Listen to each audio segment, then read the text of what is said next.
Alright, today a kitchen witch is making cinnamon rolls, which were so fluffy and so delicious and definitely deserved the bounce of approval that I'm doing here. And did you know, when you join my Patreon, you can get print and e-version recipe cards for your collections. You can also find it on my blog. But now when it comes to magic, honestly, these are pretty standard ingredients. It's a normal cinnamon roll, sticking to the basics, and that means starting off with some melted butter.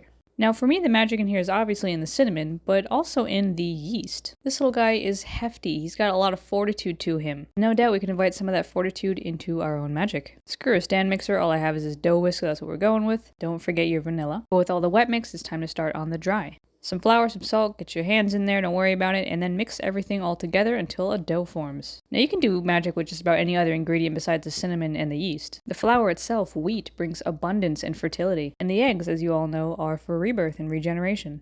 But for me, things like this, they definitely suggest something of a lively, fun, and vibrant energy with the cinnamon, and definitely that fortitude from all that yeast. But get your butter and act like you are in an adult finger painting class. Go to town on this bad boy. Then sprinkle that cinnamon sugar mixture all over. Overall, I think this pastry is one that is fantastic for energy, for abundance, for power, and for richness and luxury too. It is a decadent dessert.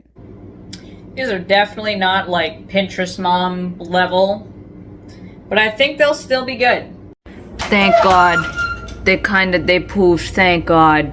Once you know that those actually did turn out okay, get them in there and bake them up. And then for the frosting, pretty simple. Just butter, cream cheese, powdered sugar, and vanilla extract. I made a double batch of icing. If you are not an icing fiend like me, don't worry about it. Just make a regular amount. But after that, it was time to very patiently wait for it to be done. And wait again because they had to cool. But while we wait for them to cool, we can check out how lovely that interior is. And then, of course, get to frosting. This is the easiest part. You just smear everything on there and you have the most decadent, ridiculous dessert. As I said, if you want to feel luxurious, you want to feel powerful, you want to feel energized all at the same time, and with that cozy taste to home, there's plenty of that in here that you can work in with your magic. And of course, there's plenty you can enjoy with just a lovely batch of cinnamon rolls for you and your loved ones. So give them a try and I'll see you around next week for another episode of Dinner Made Magic.